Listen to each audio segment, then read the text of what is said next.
Welcome to Search for Signs. My name is Gary Willing. If this information interests you, please press the like and subscribe button and press the bell for notifications. Well, it is July the 6th, and I hope you're having a wonderful, wonderful day wherever you are and whenever you are listening to this video. All right. Do have some questions to cover in this video. And if you are like some of these people who would like to ask a question about Maitreya and the Masters of Wisdom, let's refrain from asking me any kind of mathematical questions. That'd be great. Okay. And how, something might, I have a question about something pertaining to this or something what's going on today and how it might pertain to this and so forth. That's fine. Also refrain from asking me my opinion about what somebody else is saying, especially if that person is still alive. Okay. Now, you can post your question as a comment in a video. That's the best way to do it. And then, or you can email me directly at searchforsigns@mail.com. That's the other way of doing it. And then I will give you my so-called answer in the next video, and then you can listen to it and see and hear for yourself whether I answered it correctly or not. Okay. And then if I didn't answer it the way if I didn't answer it the way you wanted, then politely ask me again. You don't have to bite my head off about it. All right, because I don't understand all these questions sometimes. All right. First question comes from David O. Does Maitreya want everyone to receive a microchip implant like ID 2020?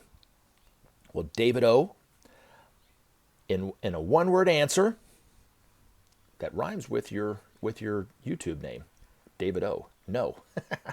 No, he will not be requiring that. Now, that's the one-word answer. The slightly longer answer is no, he will not. Okay? The even longer answer is, so many people don't know anything about who Maitreya is, what he stands for, what his priorities are, and so forth. And sometimes it's just even the title or a picture or whatever like this, they automatically assume that he is one of the beasts that are mentioned in the Bible. Okay? They don't, and I found for myself, there have been several people who I've actually asked them, did you even listen to the video? And they said, no, they didn't. So how are you coming up with that kind of opinion if you're not even willing to even listen to what Benjamin Creme's talking about, or even myself are talking about? Now, the other thing is, the reason why I started this channel, okay, is for years, when I took the time to go to YouTube and search Maitreya, the top videos by far, all of them, were all negative about Maitreya, talking about him being the beast and the Antichrist, that he was going to require people to put microchips in their body and so forth like this. And I sat back and took it for years, knowing that he's not that, because based on my own personal experiences. And then, I can't remember exactly the day, but it was in January of 2019, I finally said, you know what, I can't sit idly by and just let them do this. They're doing such a tremendous disservice to people. I know Maitreya is detached enough where I'm not trying to defend Maitreya, but it's just, I couldn't have them mislead people or themselves in the way that they were doing. So I had to kind of step into the fray, jump into the shark-infested waters, whatever you want to call it, and stand up and say, I don't agree with that. I've had experiences with Maitreya. I've met him many times, and he is not what you think he is. And you're telling people that he is that, and he's not. Okay, so that was the reason why I started it. Now, if you look at the beasts in the Bible, and of course, a lot of Christian fundamentalists view Maitreya as being one of the beasts that John mentioned in the Bible.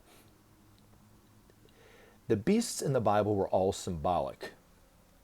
Okay, so there's part of what John wrote in Revelations and part of his vision was actually written for the time that he lived, which was the time of Nero, because Nero was actually one of the beasts in the Bible. The Antichrist energy was sent out through Nero 2,000 or so years ago to destroy the old ways of relating of the past, to allow a new way of thinking of the age of Pisces. And so the qualities of the energies of Pisces were able to be utilized by humanity far better if, by destroying the old ways of relating and thinking, so that energy could influence humanity in the way it did. And even though humanity is at a very low rung of the ladder, it was very beneficial for what humanity the step that humanity had to take into their own individuality. So where we think more for ourselves, we're more independent. We view life more individually than we did 2,000 years ago and prior to 2,000 years ago, for sure. Now, where we're at today is we are moving into another, under the influence of another constellation, the constellation of Aquarius, which has totally almost opposite energy qualities, which is synthesis, brotherhood, cooperation, those kind of things. But you can't truly be a group until you sacrifice the individual for the group. Meaning that you have to have a strong individuality in order to sacrifice that individuality for the benefit of the group and then for the benefit of the whole, okay? And by sacrificing, I don't mean killing. I mean sacrificing your own ideals, your own sense of individual self at the expense of other people and so forth. That's what I mean by that. So, I just wanted to kind of cover that base, okay? So we had to build that in, over the last 2,000 years, coming into incarnation over and over again to help build that strong, potent individuality. You can't have a fire, the hotter the, what do they say, the harder the wood, the hotter the flame. It's kind of the same kind of deal. So, but in a spiritual term, in terms of individuality, okay? Now, one of the beasts in the Bible that Benjamin Creme's master touched on and expounded upon is the great prostitute or the great whore that sits on the throne drinking from her glass of wine, and how the world leaders will be infatuated with her and start to drink the wine and become drunk on that wine as well, right? And fool fool the people and so forth. And upon reading it, it's like, oh my gosh, this is going to be awful what happens, right, in the future. Well, actually, it's already happening right now. It's the whore and the prostitute drunk on the wine and the world leaders drunk on the wine are none other than the stock markets of the world. That's what John was talking about. So it's a symbol for that. And then the beast will be released. And if you read in Revelations where it says the beast will be chained down for a time and a half, well, throughout the age of Aquarius, there will be a relative, peace on this planet, or actually quite permanent peace on this planet, but relative in terms of the beast will be released again halfway through the Capricorn age, so about 3,000 or so years from now, it will be re-released. So that's where the John was talking about the beast will be chained down for a time and a half and so forth. So when he talks about the relative peace, people think that relates back to Maitreya. He'll be proponing peace and people will believe him and they'll be drunk on his influence and so forth. And then whammo, that's when he just drops the hammer on everybody. Well, that's not the case. It's just they're misinterpreting their own scriptures. They're very fearful, but in a way, they're helping to bring about the reappearance of the Christ because they're longing, hoping for Jesus to come back, which is their Christ, right? Which is the same. Maitreya is not Jesus, but the teacher that they're waiting for is Maitreya. They just don't realize it yet, but eventually they will. But the one thing that I will say to this, David, is I'm going to give you a guarantee that not a single YouTuber that talks about Maitreya being the Antichrist will give you. And even those who say that he's not the Antichrist will give you. This is the Gary Willing guarantee. Okay, David?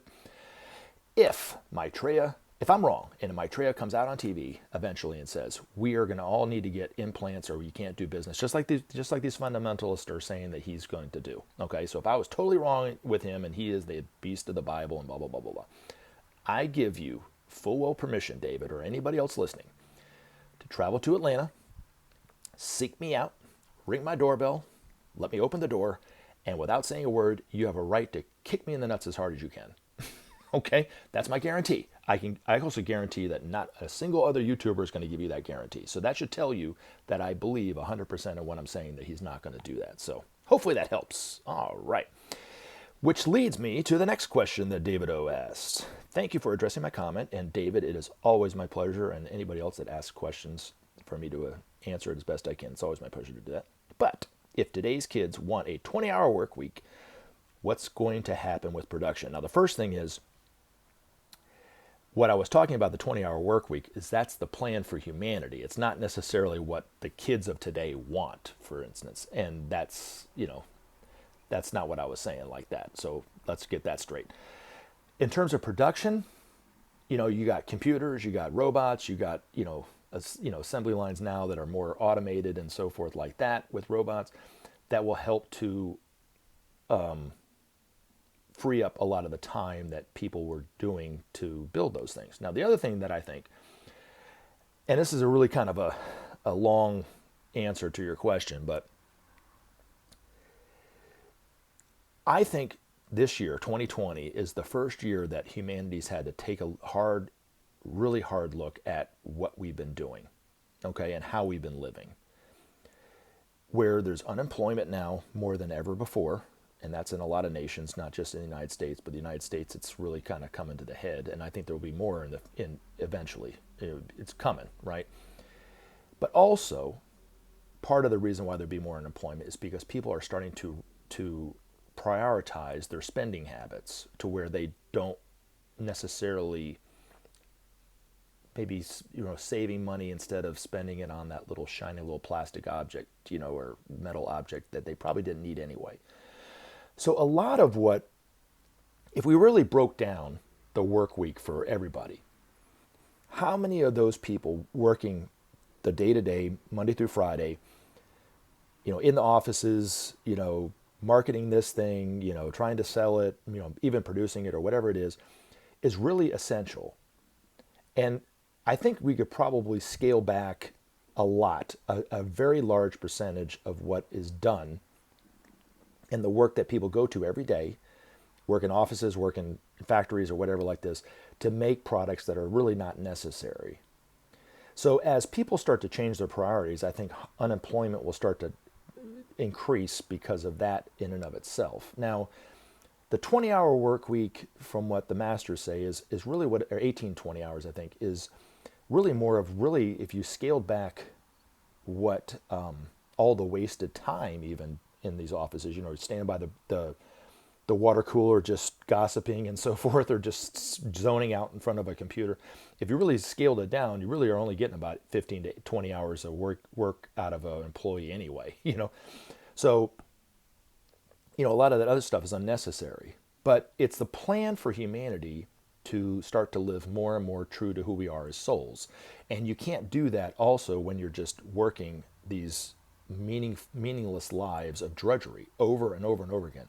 This week's the same as the next week's the same as this one, and just over and over and over and over and over again. Long, endless hours, because we're all creative beings. Gods in potential is really who we are. And so the work week will be enough to kind of keep things on track, and keep the lights on and keep the water going and keep the food in the stores and so forth like that. But also it will free up enough to where people will feel more fulfilled, and they can actually start to utilize their leisure time. Now, what we're seeing, and I think part of what you're talking about in terms of, just trying to get drunk and get laid all the time, is because we as a people have not been educated. And this isn't just the young, this is also the not so young generations haven't been educated on how to utilize their leisure time properly. That's where these masters are going to be coming into play, because these masters and Maitreya are going to be teaching us how to live much more productive, creative lives than we could ever do today in the lifestyle that we're living today, to where we can, spend a lot of that time in self-discovery, maybe meditation, getting in tune with nature, to traveling to the distant parts of the planet and having the time and the resources to be able to do that, and explore the great, monuments of the past in different cities that we only see in pictures or in videos and so forth, of somebody else going to see it and spending, and we happen to live vicariously through them. Now we can actually go and take the time to go, if you wanted to walk around Rome and not have to worry about your bills being paid in the way that they are today, and having to get back to work and all that kind of stuff, and explore all the fountains in Rome if that's what you want to do, or see the great artwork of history and so forth in that way. Okay. Also, they will be teaching us, of course, the importance of service, and how that is what that's what the soul's nature is service. So and that's our purpose in life, is to serve. and there's a world that needs saving too. So there's a sense of urgency around it, especially in terms of the environment and so forth. So people will start to find ways of serving. Those who are interested in it will find ways of serving where they and take advantage of that free time that they have for service for humanity too, and they'll grow as a person too, and they'll help humanity as well. But we're not educated in that way, which kind of leads me back to the whole thing about college, right? That you were talking about. Well, colleges are just and universities are just a cog in the wheel of capitalism the way it is today. They're not really educating people on how to live life. They're not educating people on the laws of life. So these masters will be setting up schools for people to educate themselves on the laws of life. People will be very interested in the law of karma, the law of cause and effect, the law of rebirth, the law of harmlessness, all those kind of things. And these masters will be teaching us better ways of living. So a lot of what you're talking about is the transition between the old and the new. And I'm not calling you old, you know what I'm saying? I'm just saying, but just between the old ways of doing things and the new ways of doing things. But every younger generation always sees slightly down the road, not very much farther, but slightly down the road than the older generations. That's everybody. When you were young, you could see farther down the road than the generations that raised you, and so forth and so forth. That's just historically true, you know.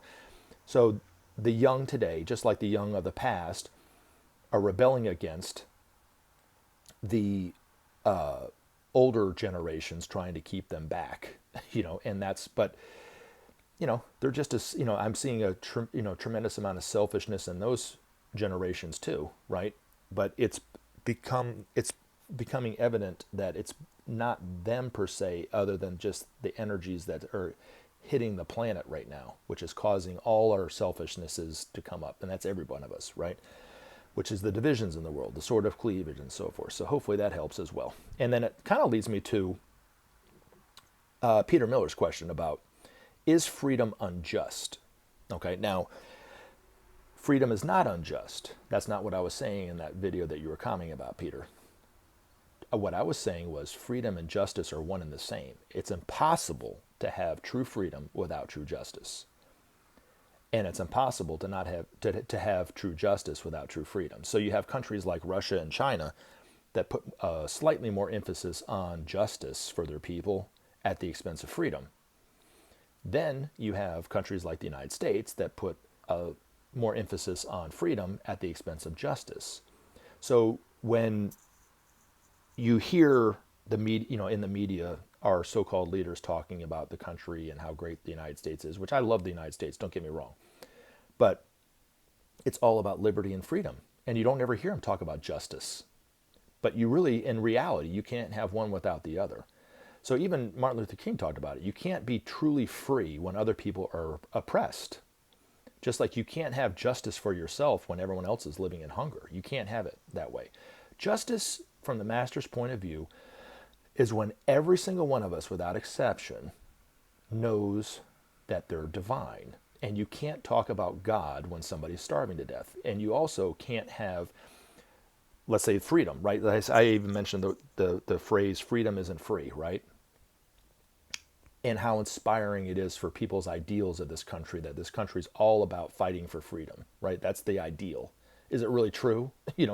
I mean, and just ask yourself that honestly, Peter and everybody else. I mean, are we really fighting for everybody's freedom, or is it just we're fighting for a certain amount of corporate interest, really? I mean, if you really looked at it. Now, in the future, to kind of go back to the whole leisure time, is we will all be free like that, where we could travel and we could spend time in other parts of the world and get to know that culture and so forth. And it will change life on planet Earth far more than we could possibly imagine at today.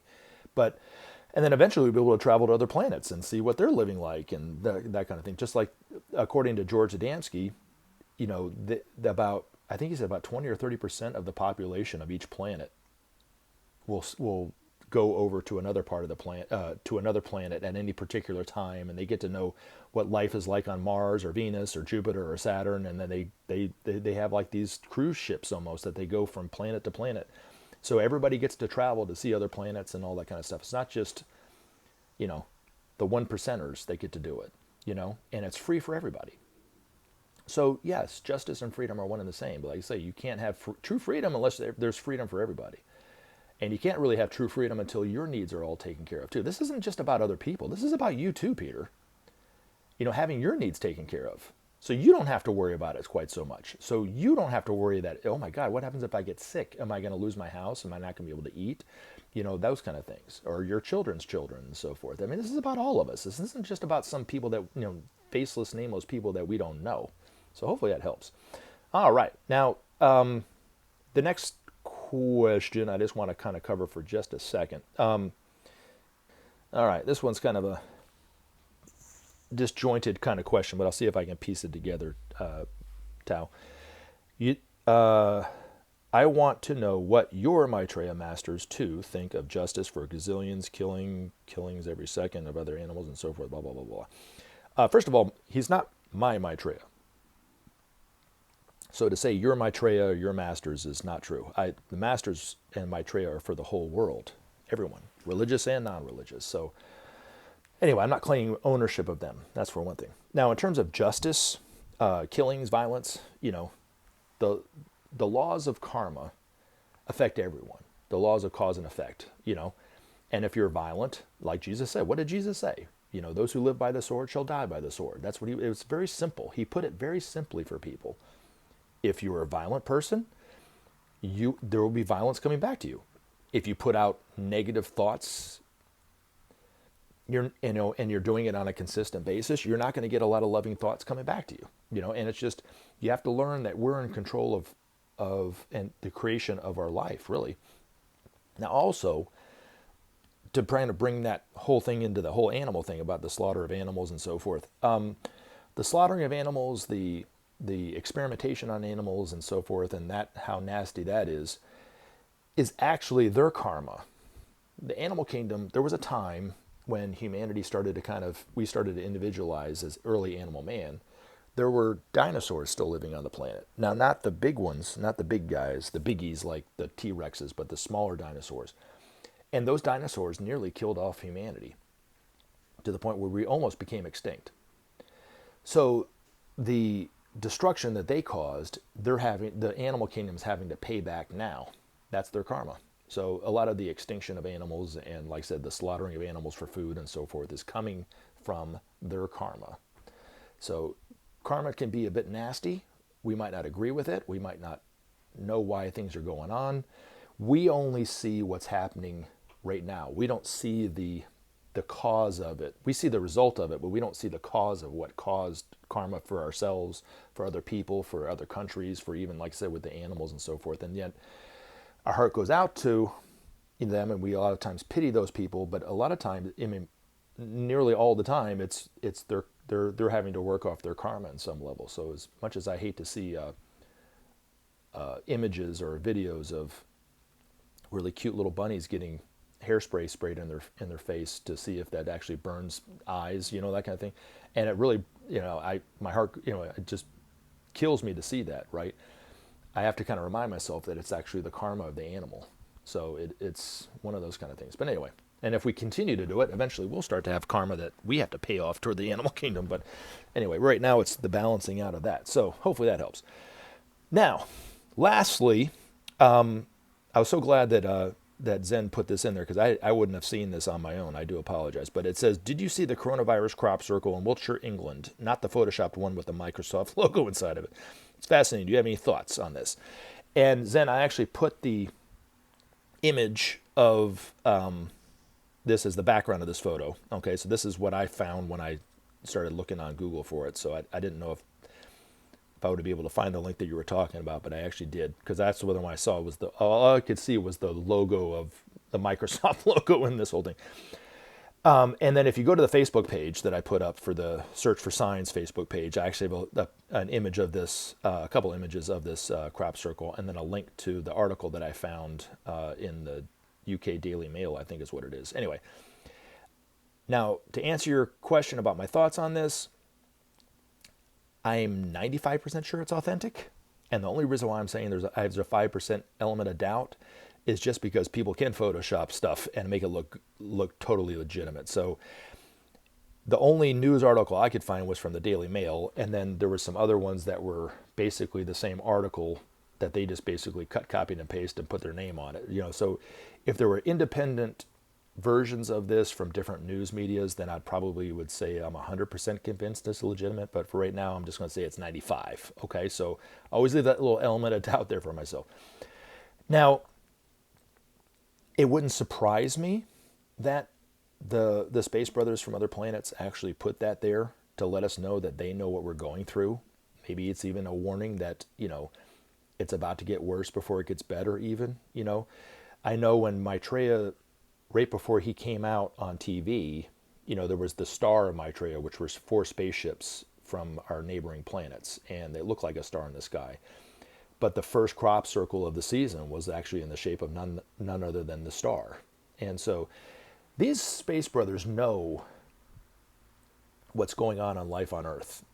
And they're very intelligent, and they're very brave, and they're also very, very, very aware of what's going on. And so that might have been their way of communicating with us, that they understand, that they love us, even though that this is going on. But it also, as I say, it could be a warning, who knows, I know there was right before the lockdown, a couple of weeks before the lockdown in March, I think, where I work, I deal with the public on a day-to-day basis. And there was a guy that came in, and I'd seen him before, and the times that I had seen him before, I had actually asked him if I had seen him at this place that I worked or when I used to play music at this hotel, and he said no. And it's an older memory of this guy. I've seen this guy, and I can't put my finger on it. He always denied it. Nope, that wasn't where you saw me. And so this time he came in a different part of town that I used to seeing him in, and he walked in. He was very quiet. And he almost looked sad. I almost asked him, did I see you at this other place that I used to work in? But I kind of refrained from doing that. And instead, I asked him, are you okay? And he goes, this is bad, man. This is really, really bad. I'm like, what? What are you talking about? And he goes, and I said, the coronavirus? And he goes, yeah. And I said, this is, they're saying it's only going to be a week or 2 or a month. He goes, no, this is going to be with us for a while, is what he said. And then as he walked around, he looked at me and he goes, this will be the most memorable thing in all our lives. It will even top 9/11. And I said, get the hell out of here. It's not going to be like that. And he goes, oh, yes, it is. He kind of stopped me. He goes, oh, yes, it is. And then I just kind of thought about what he said as he walked around. I kind of watched him, and he didn't touch anything. He didn't buy anything, and he just walked out. And after that, I started taking it a little more seriously. And as of now, I'm actually thinking he's probably right. I think it actually is going to be with us for a while, and it is going to be probably the most memorable thing in terms of right now, you know what I'm saying? And it will even top 9/11. So just my 2 cents on that. So I do want to, I know this video is getting a little long, but I do want to read one of Benjamin Creme's master's articles talking about UFOs and crop circles and so forth in relation to what the posting that Zen put up about the new crop circle in England. The other thing too about the crop circles in England, crop circles are found all over the world, but the majority of them are in England. And according to Benjamin Creme, it's the Space Brothers' way of telling people obliquely that Maitreya, the world teacher, is in England. So that helps. All right, so for many years, the peoples of most countries have followed, more or less meekly, the edicts of their legislatures. The politicians. This has largely been the case whether the legislative system was democratic or otherwise. This is now beginning to change. Far from quiet acceptance of unpopular laws, peoples in many countries now demonstrate and demand change. With the exception of those countries under tight military rule, the people more and more are demanding to be heard, to have their needs addressed, and bad laws righted. As the beneficent energies of Aquarius gain in potencies, this growing power of the people will multiply and become the most powerful voice on earth. So much is this the case, even now, that governments of all kinds are forced to take account of the people's reaction to the laws which deeply concern their welfare. It becomes increasingly difficult for governments to govern along strictly factional lines. Much government action is secretive and obscure. Much is done, quote unquote, behind the scenes. of which the people never hear, but generally, governments, at least in the so-called democratic world, are careful not to arouse the ire or discontent of the people. There is one major area in which this is assuredly not the case. For over 60 years, governments worldwide have withheld from the people the reality of UFOs or flying saucers. Further, they have sought by all means to denigrate the occupants of these visiting craft as aliens, destructive and harmful to the people of Earth.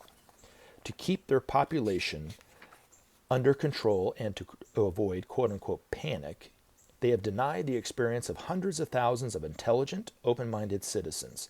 They have thus created a major myth. Flying saucers do not exist, but they are dangerous and rapacious to men of Earth. Likewise, they have taught the people to deride the notion that crop circles are a legacy from space. Yet every government has unassailable proof of the existence, creativity, and superior knowledge of these brave and harmless visitors from the sister planets of our system. Our profound ignorance of the subtle planes of matter has allowed the major governments of the world to maintain this deception for so long. At last the time of revelation has arrived, for no longer will government agencies hide the truth from men of Earth, their brotherhood with the far-off planets of our solar system. Already, the star-like luminary, the herald of Maitreya's emergence, is showing people worldwide that for years they have been deceived by their governments. You may be sure that Maitreya will reveal the truth of our relationship with the other planets and of the cooperation which for long has continued between us. It is in truth the time of revelation. Remember to take action and help SOP save our planet. Thanks for listening, and we look forward to talking to you again in future videos.